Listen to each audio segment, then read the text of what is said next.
আজি কৰবালৈ গৈছিলোঁ মানে নিৰ্দিষ্ট নাছিলে। অফিচত যোৱাৰ পিছত ওলাই গ'লোঁ। ওলাই যোৱাৰ পিছত মানুহ এজনক লগ পালোঁ ৰাস্তাত। মোৰ ক্লায়েণ্টেই আছিলে। তেওঁ ক'লে, ছাৰ মই মুৰ্গী আৰু হাঁহৰ, মই সুধিলোঁ কি কৰি আছে আজিকালি। কৈছে মুৰ্গী আৰু হাঁহৰ ফাৰ্ম দিছোঁ।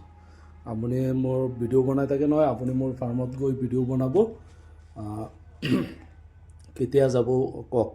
মই বোলোতো এতিয়া ক'ব নোৱাৰিম, কাম থাকে, দেওবাৰেও কাম থাকে ঘৰত চেম্বাৰত, গতিকে আপোনাক নিৰ্দিষ্ট সময় দিব নোৱাৰিম। তাৰপিছত ক'লে আপুনি মোৰ ফাৰ্ম চালে ভিডিঅ' এটা আছে আপোনাক দিওঁ, আপুনি চাই যদি ভাবে তেতিয়া মোৰ ফাৰ্মত গৈ ভিডিঅ' বনাব, দেখুৱাব, মোৰো অলপ প্ৰফিট হ'ব, আপোনাৰো ভিডিঅ' এটা হ'ব।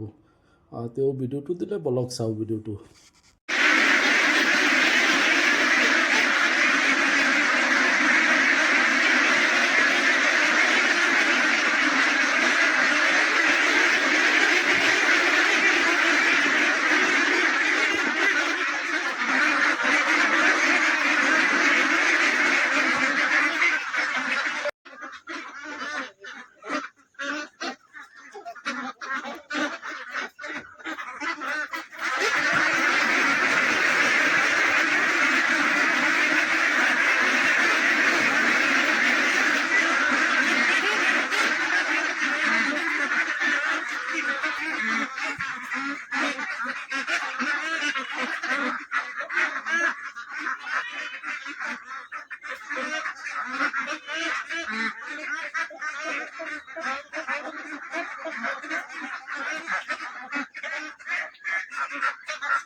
কিসে